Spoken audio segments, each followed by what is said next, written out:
நாம் இப்போ கர்த்தருடைய வார்த்தைகளுக்கு நேராக நாம் செல்லலாம்.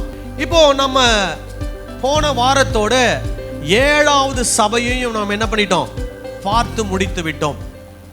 ஸோ இந்த 7 சபைகளிலே ஆண்டவர் என்ன சொன்னார் அப்படின்றத சுருக்கமாக உங்களுக்கு சொல்லிட்டு அடுத்த பகுதிக்கு நான் செல்ல போகிறேன். இப்போ இந்த 7 சபைகளில் என்னென்ன நடந்தது, 7 சபைகள் அப்படின்னு சொல்லும்போது எபேசு சபை, சிமிர்னா சபை, பெர்கமு சபை, தியத்திரா சபை, சர்தை சபை, பிலதெல்பியா சபை, லவோதேக்கியா சபை, 7 சபைகள்.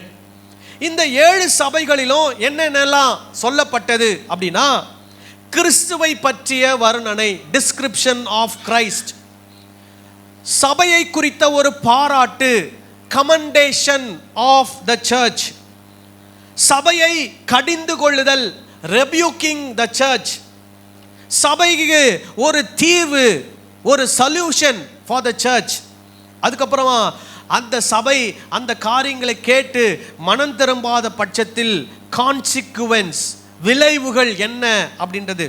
அதுக்கப்புறமா சபைக்கு கர்த்தருடைய ஆவியானவர் சொல்லுகிறதை காதுள்ளவன் கேட்க கடவன், டெசிஷன், ஒரு நல்ல தீர்மானத்தை என்ன பண்ண வேண்டும், அந்த திருச்சபை மக்கள் எடுக்க வேண்டும். அப்படி ஒரு நல்ல தீர்மானத்தை எடுப்பார்களானால் அவர்களுக்கு ஒரு வெகுமதி, அதாவது ஜெயம் கொள்ளுகிறவர்களுக்கு, வெற்றி பெறுகிறவர்களுக்கு ஒரு வாக்கு தத்தம், ஒரு வெகுமதி என்று சொல்லி கடைசியாக அது நிறைவு பெறுகிறது.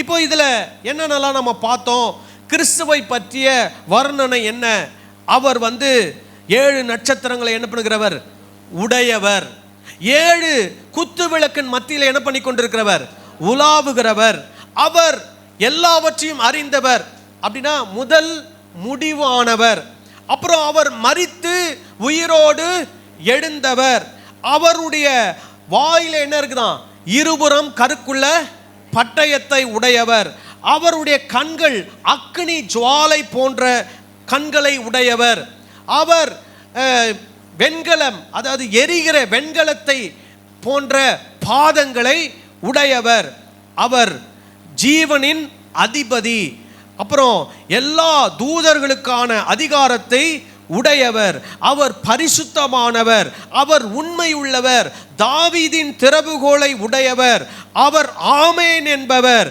அவர் உண்மையுள்ள சாட்சி, அவர் எல்லா சிருஷ்டிப்புக்கும் முதலானவர் அப்படின்னு சொல்லி அவரை குறித்து பலவிதமான வர்ணனைகள் சொல்லப்பட்டது. ஓகே, இதெல்லாம் எதற்கு இந்த வர்ணனைகள் அப்படின்னா, கிறிஸ்து என்ன செய்ய போகிறாரோ அந்த செயலை பொறுத்து அவரை எப்படி வர்ணிக்கிறார்கள், அந்த மாதிரியான காரியங்களிலே அவரை வர்ணிக்கிறார்கள். ஏன்னா அவர் அப்படிப்பட்ட ஒரு செயலை என்ன பண்ண போகிறார், செய்ய போகிறார். சரி, அதுக்கப்புறமா அந்த சபையை குறித்த பாராட்டு என்ன, எல்லா சபையிலும் சொல்லப்பட்ட பாராட்டு. ஒரு சபைக்கு என்ன சொல்றாரு, நீ உபதேசத்தை குறித்து நீ ரொம்ப விழிப்பாய் இருக்கிறாய், நான் உன்னை பாராட்டுகிறேன். கள்ள அப்போஸ்தலர்களை நீ சகித்து கொள்ளவில்லை, கள்ள அப்போஸ்தலர்களை பொய்யர் என்று அறிந்து அவர்களை திருச்சபையை விட்டு என்ன பண்ணுகிறாய், வெளியே அனுப்புகிறாய், அதை நான் பாராட்டுகிறேன். நீ உபத்திரவத்திலே பொறுமையாய் இருக்கிறாய், அதை நான் பாராட்டுகிறேன். உபத்திரவத்தின் மூலமாய் வருகிற வறுமையிலும் நீ பொறுமையாய் இருக்கிறாய், அதை நான் பாராட்டுகிறேன். அப்புறம் நீ என்னுடைய நாமத்தின் நிமித்தம் எவ்வளவு உபத்திரம் வந்தாலும் நீ விசுவாசத்தை என்ன பண்ணி கொண்டிருக்கிறாய், பற்றி கொண்டிருக்கிறாய், ஆகவே உன்னை நான் பாராட்டுகிறேன். உன்னுடைய அன்பு உயர்ந்து கொண்டே போகிறது, உன்னுடைய ஊழியம் உயர்ந்து கொண்டே போகிறது, அதை நான் பாராட்டுகிறேன். அதே மாதிரி தவறான போதனைகளை கேட்டு உன்னுடைய வஸ்திரத்தை நீ என்ன பண்ணவில்லை, அசூசிப்படுத்தி கொள்ளவில்லை. அந்த தவறான போதனைகளை நீ அப்புறப்படுத்தி உன்னுடைய வஸ்திரத்தை நீ என்ன பண்ணி கொண்டிருக்கிறாய், பாதுகாத்து கொண்டிருக்கிறாய். கடைசியா நீ என்னுடைய வார்த்தை நிமித்தம், என்னுடைய நாமத்தின் நிமித்தம் நீ பொறுமையாய் இருக்கிறாய் அப்படின்லாம் அந்த சபையை என்ன பண்றாரு, பாராட்டுகிறார். சரி, அடுத்தது அந்த சபையை அவர் கோபித்துக் கொள்கிறார், அல்லது அந்த சபையை எச்சரித்து சொல்றார், கண்டனம் பண்ணி சொல்றார். என்ன சொல்றாரு, முதல்ல உன்னுடைய ஆதி அன்பை நீ என்ன பண்ணி விட்டாய், இழந்து விட்டாய். இப்போ அதே மாதிரிதான் பைபிள் ஸ்டடி நடக்கும்போது கூட ஆரம்பத்தில் நிறைய பேர் உற்சாகமாக வந்தாங்க. அந்த உற்சாகம் கொஞ்சம் கொஞ்சமாக என்ன ஆயிடுச்சு, தனிஞ்சு அதுக்கப்புறம் பைபிள் ஸ்டடி மேலே என்ன ஆயிடுச்சு, இன்ட்ரெஸ்டே இல்லாத மாதிரி போயிடுச்சு. அப்போ ஆண்டவர் சொல்றாரு, ஆதியில் இருந்த அன்பை என்ன பண்ணி விட்டாய், விட்டு விட்டாய். நீ மறுபடியும் எந்த நிலைமையிலிருந்து விழுந்தாய் என்பதை நினைத்து அந்த நிலைமைக்கு என்ன பண்ணு, திரும்பி போய் உன்னுடைய செயல்களை மறுபடியும் என்ன பண்ணு, செய் அப்படின்றார். அடுத்தது இன்னொரு சபையை எப்படி அவர் கோபித்துக் கொள்றார்னா, நீ நிறைய தவறான போதனைகளை எடுத்துக்கொள்கிறாய். அதாவது தவறான போதனையை உன் சபைக்குள்ள நீ அனுமதிக்கிற, அது எனக்கு பிடித்தது அல்ல. நான் வெறுக்கிற நிக்கோலாய் மதஸ்தருடைய கிரியைகளை நீ என்ன பண்ணி கொண்டிருக்கிறாய், செய்து கொண்டிருக்கிறாய் அப்படின்னு சொல்றார். அதுக்கப்புறமா ஒரு சபைக்கு சொல்றாரு, உனக்கு பகுத்தறிகிற எண்ணம் இல்லை, அந்த அந்த அந்த எண்ணம், அந்த உணர்வு இல்லை, வெளுத்ததெல்லாம் பாலுன்னு என்ன பண்ணுகிற, நினச்சிக்கிற. நீ கரெக்டாக பகுத்தறிந்து என்ன பண்ண வேண்டும், செயல்பட வேண்டும். தவறான போதனை என்ன, தவறான உபதேசம் என்ன என்பதை நீ கண்டுபிடிக்க வேண்டும் அப்படின்னு சொல்றார். இன்னொரு சபைக்கு சொல்றாரு, உன்னுடைய கிரியைகள் சத்த கிரியைகளாய் இருக்கிறது அப்படின்றார். அப்புறம் கடைசியில் ஒரு சபைக்கு சொல்றாரு, நீ ஆவிக்குரிய குருடனாக, ஆவிக்குரிய தரித்திரனாக, ஆவிக்குரிய விதத்திலே நீ நிர்வாணியாக, அனலும் குளிரும் இல்லாமல் நீ ஒரு யூஸ்லெஸ் ஆக, உபயோகமற்றவனாக நீ காணப்படுகிறாய் என்று அந்த சபை என்ன பண்ணுகிறார், கடிந்து கொள்கிறார். இப்போ அந்த சபை என்ன பண்ணணும், மனம் திரும்ப வேண்டும். ஸோ இந்த சபைகள் எல்லாம் சொல்லும்போது கிட்டத்தட்ட 2 முறை அவர் என்ன சொல்றாருன்னா, மனம் திரும்பு. 2 முறை இல்லை, 3 முறை சொல்றாரு, மனம் திரும்பு, மனம் திரும்பு, மனம் திரும்பு அப்படின்றார். அப்போ ஆண்டவர் என்ன பண்றாரு, நம்ம எல்லாருக்கும் மனம் திரும்புவதற்கு என்ன கொடுக்கிறார், ஒரு சந்தர்ப்பத்தை கொடுக்கிறார், ஒரு வாய்ப்பை கொடுக்கிறார். அப்போ அந்த வாய்ப்பு கிடைக்கும் போது நாம் என்ன பண்ண வேண்டும், மனம் திரும்ப வேண்டும். அதுக்கப்புறம் என்ன சொல்றாருன்னா, நீ இந்த விசுவாசத்தை பற்றிக்கொள் அப்படின்றார். நீ இயேசுவை விசுவாசிக்கிறாய் அல்லவா, இயேசுவை கர்த்தர் என்று விசுவாசிக்கிறாய் அல்லவா, அவருடைய கட்டளையின்படி நடப்பதற்கு நீ உன்னை விட்டு கொடுத்திருக்கிறாய் அல்லவா, அதை நீ உறுதியாக என்ன பண்ணு, பற்றிக்கொள்.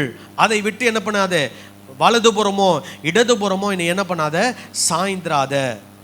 நீ இப்படிலாம் பண்ணினா உனக்கு நான் விலையேற பெற்ற காரியங்களை என்ன பண்ணியிருக்கிறேன், வைத்திருக்கிறேன் அப்படின்னு ஆண்டவர் அவங்களுக்கு சொல்றார். சரி, ஒருவேளை ஆண்டவர் சொன்னது போல செய்யலனா என்ன நடக்கும்? ஒரு சில காரியங்களை சொல்றார். முதல்ல என்ன சொல்றாரு, விளக்கு தண்டை என்ன பண்ணுவேன், எடுத்துருவேன். அப்படின்னா என்ன அர்த்தம், நீங்கள் சபை என்றே என்னை பொறுத்த வரைக்கும் நீங்க என்ன கிடையாது, சபை கிடையாது. நீங்கள் நினைத்துக் கொள்ளலாம் நாங்கள் கிறிஸ்துவின் சபை என்று நீங்கள் நினைத்துக் கொள்ளலாம், ஆனால் என்னை பொறுத்தவரை நீங்க என்ன கிடையாது, சபை கிடையாது. அப்போ மனம் திரும்பலனா விளக்கு தண்டானவன் என்ன பண்ணுவார், எடுத்துருவார். அடுத்தது என்ன பண்ணுவார், நீங்க மனம் திரும்பலனா அவருடைய வாயின் பட்டயத்தினாலே நம்மோடு கூட என்ன பண்ணுவாராம், யுத்தம் பண்ணுவார். அப்படின்னா என்ன, இந்த உலகத்தோடு எப்படி யுத்தம் பண்ணி அவர்களை நியாயம் தீர்க்க போகிறாரோ அதுபோல மனம் திரும்பாத திருச்சபையை ஆண்டவர் என்ன பண்ணுவார், யுத்தம் பண்ணி நியாயம் தீர்ப்பார். அவருடைய வார்த்தை நம்ம என்ன பண்ணும், நியாயம் தீர்க்கும். சரி, அடுத்தது என்ன சொல்றாரு, நீ மனம் திரும்பவில்லை என்றால் உனக்கு தண்டனை கிடைக்கும். நீ தண்டனைக்கு என்னவா மாறுகிறாய், பாத்திரவானாய் மாறுகிறாய். ஆகவே தண்டனை உனக்கு உண்டாகும். அதுக்கப்புறம் சொல்றாரு, நீ மனம் திரும்பலனா திருடனை போல உன்னிடத்திற்கு நான் என்ன பண்ணுவேன், வருவேன். நீ எதிர்பாராத சூழ்நிலை நான் என்ன பண்ணுவேன், திடீர்னு வந்துடுவேன். அதனால் நீ முன்கூட்டியே என்ன பண்ணு, மனம் திரும்பு. அப்புறம் கடைசியா சொல்றாரு, நீ மனம் திரும்பலனா உன்னை என் வாயிலிருந்து என்ன பண்ணுவேன், துப்பிடுவேன், உன்னை நான் வாந்தி பண்ணி போடுவேன் அப்படின்னு ஆண்டவர் சொல்றார். சரி, அப்போ மனம் திரும்பலனா நமக்கு வரக்கூடிய விளைவுகள் என்ன அப்படின்றத சொல்லியிருக்கிறார். இப்போ மனம் திரும்பணும் அப்படின்னா என்ன அர்த்தம், மனம் திரும்பணும் அப்படின்னா வேதவசனம் சொல்லுகிறது, ஆவியானவர் சபைகளுக்கு சொல்லுகிறதை காதுள்ளவன் கேட்க கடவன். அப்போ ஆவியானவர் இந்த 7 சபைகளுக்கு சொல்லப்பட்டதின் மூலமாக இந்த திருச்சபைக்கு சொல்லுகிறதை காது உள்ளவர்கள் என்ன பண்ண வேண்டும், கேட்டு என்ன பண்ண வேண்டும், மனம் திரும்ப வேண்டும் என்று ஆண்டவர் என்ன பண்றாரு? விரும்புகிறார். மனம் திரும்புவது என்றால் ஆவியானுடைய சத்தத்துக்கு செவி கொடுப்பது என்றால் என்னன்னா, ஒரு சரியான தீர்மானத்தை என்ன பண்ண வேண்டும்? எடுக்க வேண்டும். சரி, அப்படி நாம் நல்ல தீர்மானத்தை எடுப்போமானால் நாம் வெற்றி பெற்றவர்களாய் கருதப்படுவோம். ஹல்லேலூயா. அப்படி வெற்றி பெற்றவர்கள், ஜெயம் பெற்றவர்களாய் நாம் இருப்போமானால் ஆண்டவர் நமக்கு சில வாக்கு தத்தங்களை என்ன பண்ணியிருக்கிறார்? வச்சிருக்கிறார். அதுல முக்கியமா ஒரே ஒண்ணுதான் மெயினா. என்னது? நமக்கு என்ன கொடுக்க போறார்? நித்திய ஜீவனை ஆண்டவர் என்ன பண்ண போகிறார்? கொடுக்க போகிறார். ஹல்லேலூயா. இந்த நித்திய ஜீவனுக்கு அடையாளமாகத்தான் நிறைய விஷயங்களை ஆண்டவர் சொல்லியிருக்கிறார். என்னென்ன சொல்லியிருக்கிறார் அப்படின்னா, பரதீசில் இருக்கிற ஜீவ விருட்சத்தின் கனியை உனக்கு நான் என்ன பண்ணுவேன்? புசிக்க கொடுப்பேன். முதல்ல சொல்றார். ரெண்டாவது சொல்றாரு, உனக்கு ஜீவ கிரீடத்தை கொடுப்பேன். இரண்டாம் மரணம் அவர்களை என்ன பண்ணாது? சேதப்படுத்தாது. ஜீவ கிரீடம், இரண்டாம் மரணம் சேதப்படுத்தாது. ரெண்டுமே என்னதான்? நித்திய ஜீவனை குறிக்கிறது. மூன்றாவது சொல்றாரு, அவங்களுக்கு நான் மறைவான மன்னாவை என்ன பண்ணுவேன்? கொடுப்பேன். இஸ்ரவேல் ஜனங்கள் வனாந்தரத்தில் எதை சாப்பிட்டு பிழைச்சாங்க? மன்னாவை சாப்பிட்டு பிழைத்தார்கள். அதுபோல இது மறைவான மன்னா. இந்த மன்னாவை சாப்பிடுகிறவர்கள் நித்தியமாக என்ன பண்ண போகிறார்கள்? வாழப் போகிறார்கள் என்ற அர்த்தம். இது உண்மையாவே மன்னாவை கொடுத்து சாப்பிட வைக்கிறது இல்லை. அப்படின்னு அர்த்தம் என்னன்னா, இந்த பூமியில மன்னாவை சாப்பிட்டு உயிர் வாழ்ந்தவர்களை போல நீங்களும் பரதேசில் என்ன பண்ண போகிறீர்கள்? அந்த மறைவான மன்னாவை உட்கொண்டு என்ன பண்ண போகிறீங்க? நித்தியமா வாழ போறீங்க. அதுக்கப்புறம் சொல்றாரு, ஒரு வெள்ளை குறிக்கல்லில் உங்களுடைய பெயரை என்ன பண்ணுவேனா? எழுதி அதை உங்க கையில் கொடுப்பேன். அப்படின்னா என்ன அர்த்தம்னா, பர்மனன்ட் சிட்டிசன்ஷிப், நித்தியமான உறுதியான நிரந்தரமான ஒரு குடி உரிமை நமக்கு என்ன பண்ண போகிறது? கொடுக்கப்பட போகிறது. அதுக்கப்புறம் சொல்றாரு, தேசங்கள் மேல் உனக்கு என்ன பண்ணுவேன்? அதிகாரத்தை கொடுப்பேன். இப்போ இந்த பூமி மேல, அண்ட சராசரத்தின் மேல யாருக்கு அதிகாரம் இருக்கிறது? இயேசுவுக்கு அதிகாரம் இருக்கிறது. இயேசுவுக்கு எப்படிப்பட்ட அதிகாரமோ அதே போன்ற ஒரு அதிகாரத்தை ஆண்டவர் நமக்கு என்ன பண்ண போகிறார்? கொடுக்க போகிறார். அதுக்கப்புறம் சொல்லப்பட்டிருக்கிறது, அவங்களுக்கு வெண் வஸ்திரம் என்ன பண்ணப்படுமா? கொடுக்கப்பட்டு அவர்களுடைய பெயர் ஜீவ புஸ்தகத்தில் என்ன பண்ணப்படுமா? இருக்கும். அவங்க பேரை என்ன பண்ண மாட்டாராம்? கிறுக்கி போட மாட்டார். அப்போ வெண் வஸ்திரம் என்பது எதற்கான அடையாளம்? வெற்றிக்கான அடையாளம். அவர்கள் வெற்றி பெற்றவர்கள். ஆகவே அவருடைய பெயர் எங்க இருக்குது? ஜீவ புஸ்தகத்தில் இருக்கிறது. அவருடைய பெயரை ஆண்டவர் என்ன பண்ண மாட்டார்? கிறுக்கி போட மாட்டார். அதுக்கப்புறம் சொல்றாரு, நான் உங்களை என்னுடைய ஆலயத்திலே தூணாக என்ன பண்ணுவேன்? நிறுத்துவேன். தூண் அப்படின்னா பர்மனண்டா அந்த இடத்துல தான் நிற்கும். அந்த கட்டிடத்தை அது என்ன பண்ண போகிறது? தாங்கி பிடிக்க போகிறது. அப்படின்னா என்ன அர்த்தம்னா, நீங்க இல்லைனா தேவ ராஜ்யமே இல்லை அப்படின்ற ஒரு அர்த்தத்தில் ஆண்டவர் என்ன பண்ணுகிறார்? சொல்லுகிறார். அதுக்கப்புறம் சொல்றாரு, உங்களுக்கு ஒரு புது பெயரை என்ன பண்ணுவேன்? கொடுப்பேன். அதை பத்தி நம்ம பார்த்தோம். பாபிலோனுக்கு சிறை கொண்டு போகப்பட்ட தானியேல் மற்றும் 3 பேருக்கு என்ன பண்ணாங்க? பெயரை மாற்றி வச்சாங்க. அது போல் ஆண்டவர் என்ன பண்ணுவார்? நமக்கு ஒரு புது பெயரை கொடுத்து நம்மை நித்திய ராஜ்யத்தில் என்ன பண்ண போகிறார்? சேர்த்து கொள்ள போகிறார். கடைசியா சொல்றாரு, நான் வாசற்படி நின்று என்ன பண்றேன்? கதவை தட்டுறேன். அப்படின்னா என்ன அர்த்தம்னா, அந்த சபையில கிறிஸ்துவுக்கு என்ன இல்லை? இடம் இல்லை. அப்போ ஆண்டவர் சொல்றாரு, நீ என்ன உள்ள சேர்த்துக்கிட்டீன்னா நான் உன்னோடு உட்காந்து என்ன பண்ணுவேன்? சாப்பிடுவேன். நீ என்னோடு கூட சிங்காசனத்தில் என்ன பண்ணிருப்ப? உட்கார்ந்திருப்ப. அல்லேலூயா. இப்போ ஆண்டவர் நம்மள எல்லாரும் எப்படி பார்க்கிறாரு? அவருக்கு சமமாக நம்மை பார்க்கிறார். அல்லேலூயா.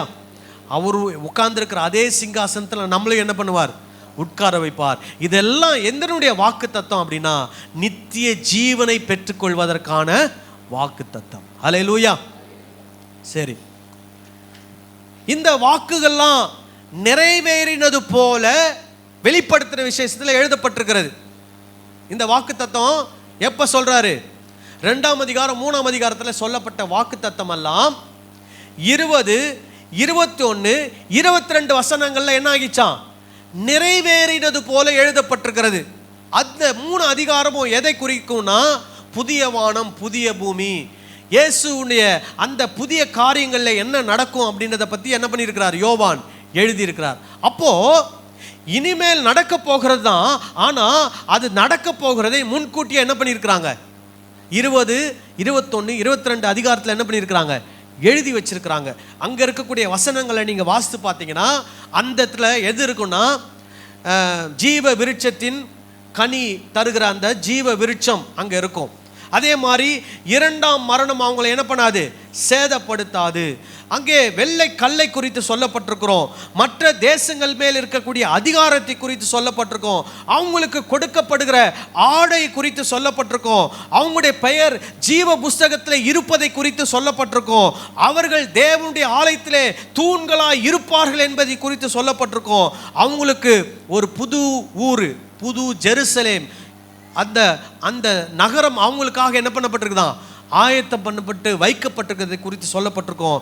அதுக்கப்புறம் தேவனுடைய நாமம் அவருடைய நெற்றியில் எழுதப்பட்டிருக்கிறதை குறித்து என்ன பண்ணப்பட்டிருக்கோம், சொல்லப்பட்டிருக்கும். ஸோ இதை வசனமாக சொல்ல முடியாது, நமக்கு நேரம் இல்லை.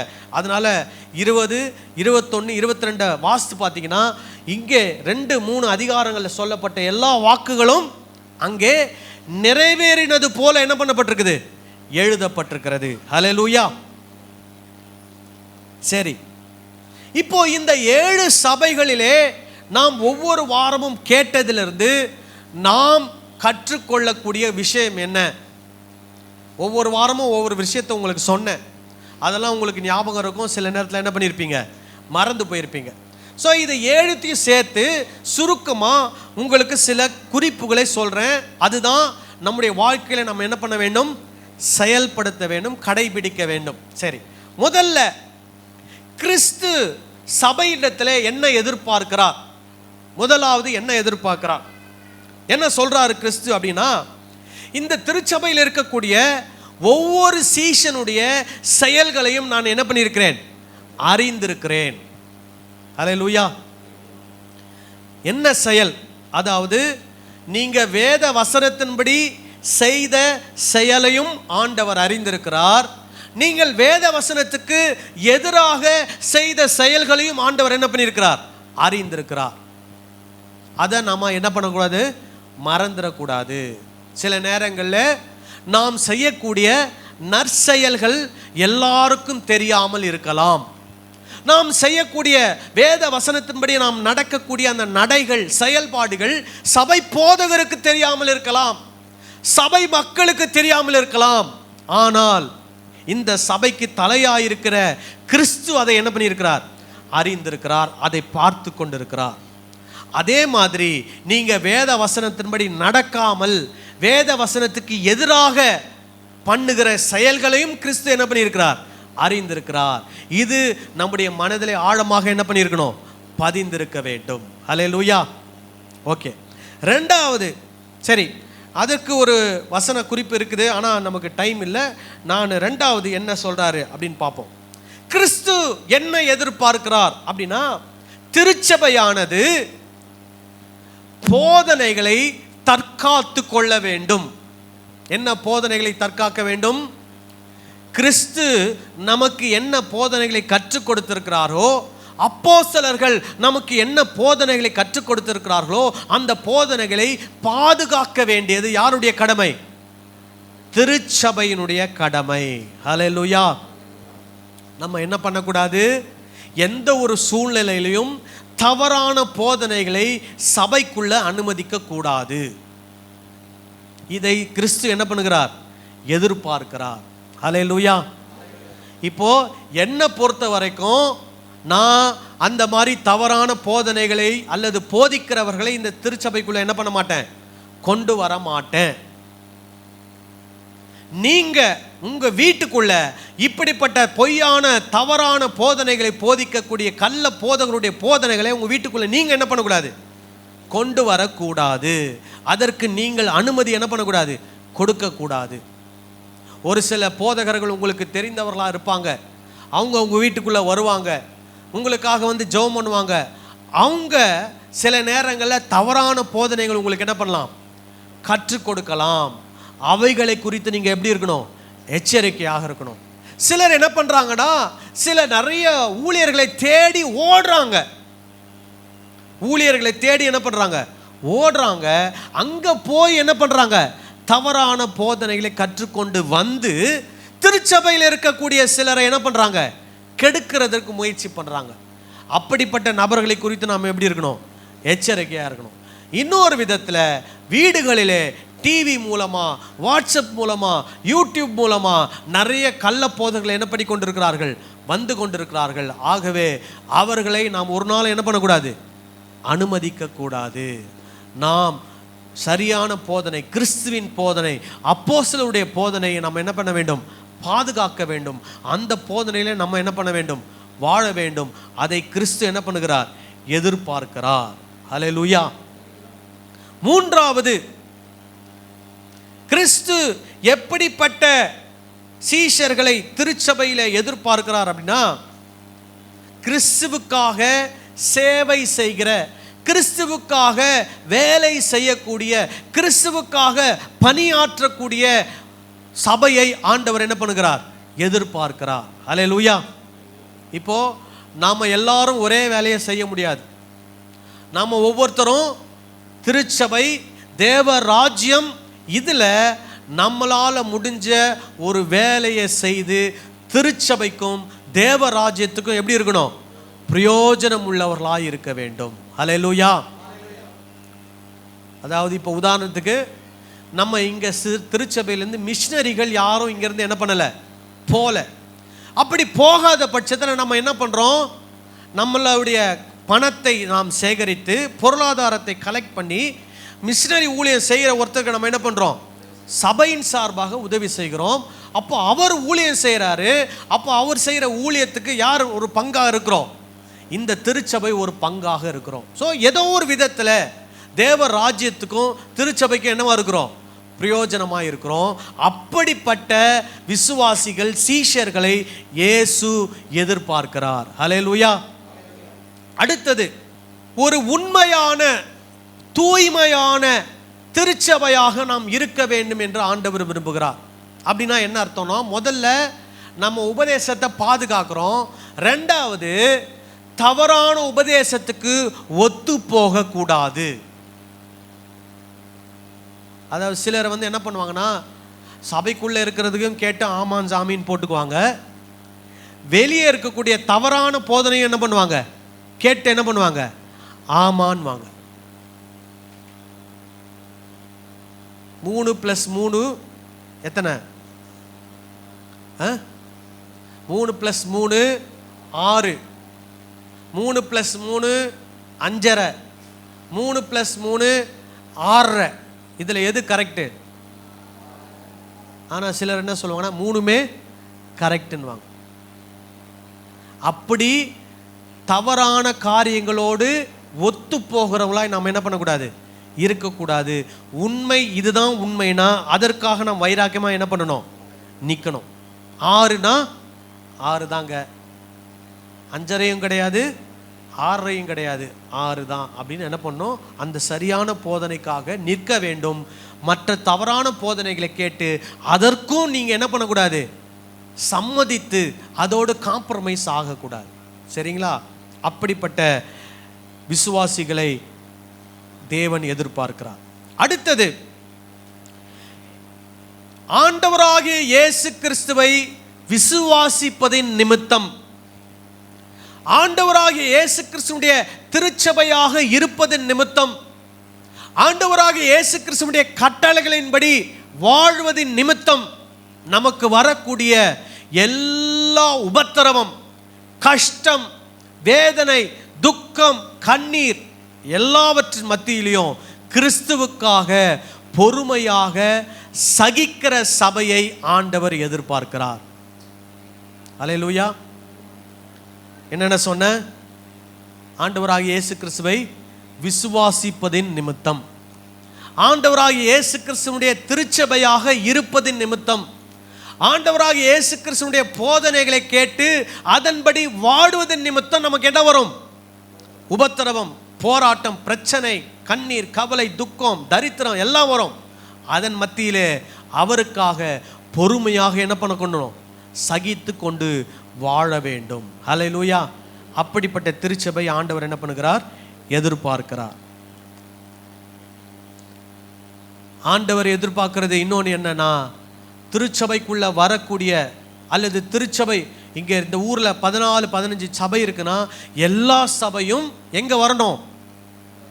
நித்திய ஜீவனுக்குள்ள வரணும் அப்படின்னு ஆண்டவர் எதிர்பார்க்கிறார்.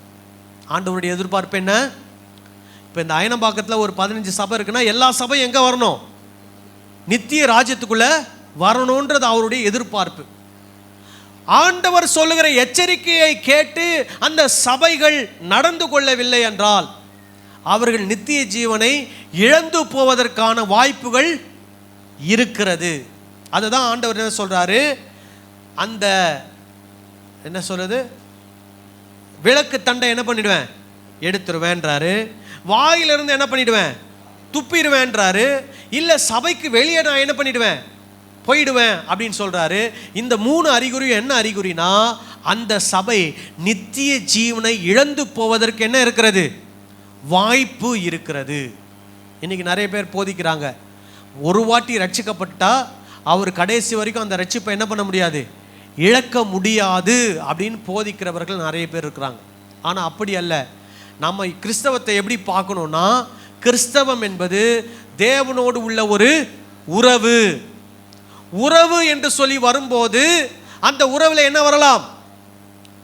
விரிசல் வருவதற்கு நிறைய வாய்ப்புகள் உண்டு. அப்படின்னா என்ன அர்த்தம்? ஆண்டவர் என்ன பண்ணலாம்?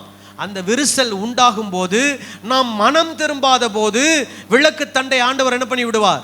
எடுத்து விடுவார். வாயிலிருந்து என்ன பண்ணி விடுவார்? துப்பி விடுவார். சபைக்கு வெளியே அவர் என்ன பண்ணிடுவார்? போய் விடுவார். அப்படின்னா அந்த சபை நித்திய ஜீவனை இழப்பதற்கான வாய்ப்பு உண்டு. ஆனால் ஆண்டவர் என்ன எதிர்பார்க்கிறார்? அவங்க நித்திய ஜீவனை என்ன பண்ணக்கூடாது? இழக்கக்கூடாது. நித்திய ஜீவனை அவங்க என்ன பண்ணணும்? பெற்றுக்கொள்ள வேண்டும். சரி, கடைசியா சபை, எல்லா சபையும் வெற்றி பெற்றவர்களாக இருக்க வேண்டும். ஹல்லேலூயா. ஜெயம் கொள்ளுகிறவர்களாக இருக்க வேண்டும் என்று எதிர்பார்க்கிறார். அவர்கள் எல்லாரும் ஜெயம் பெறுகிறவர்களாக இருப்பார்களானால், அதாவது முடிவு பரியந்த மரண பரியந்தம் உண்மையாக இருப்பார்களானால், எந்த உபத்திரம் வந்தாலும் அந்த உபத்திரவத்தில் விசுவாசத்தை பற்றி கொண்டிருப்பார்களானால், தவறான உபதேசத்தை வெறுப்பார்களானால், தவறான போதனைகளை சபையை விட்டு அகற்றுவார்களானால், ஆண்டவர் அவர்களுக்கு என்ன கொடுக்க போகிறார்? நித்திய ஜீவனை கொடுக்க போகிறார். ஹல்லேலூயா. ஏன்னா நிறைய நேரங்களில் இயேசுவை மறுதலிப்பதற்கான சோதனைகள் நமக்கு வரலாம். நாம இந்த உலகத்துக்கு மறுபடியும் போறதுக்கான சூழ்நிலை நமக்கு என்ன பண்ணலாம்? வரலாம். ஏன்னா உபத்திரவம், கஷ்டம், தரித்திரம் இதெல்லாம் நம்மளை என்ன பண்ணும்? நம்மளை ஆசை காட்டி என்ன பண்ணும்? மறுபடியும் எங்கே போக சொல்லும்? உலகத்துக்கே போயிடு, இயேசுவை விட்டுடு அப்படின்னு நம்மளை தூண்டும். ஆனால் எந்த சூழ்நிலை ஆனாலும் இயேசுவை பற்றி கொண்டு அவர் நாமத்துக்காக கடைசி வரை உண்மையாய் வாழ்ந்து நாம் வெற்றி பெறுவோமானால் நமக்கு என்ன உண்டு? நித்திய ஜீவன் உண்டு. ஹல்லேலூயா. இதை தான் ஆண்டவர் சபையின் இடத்துல எதிர்பார்க்கிறார். ஹல்லேலூயா.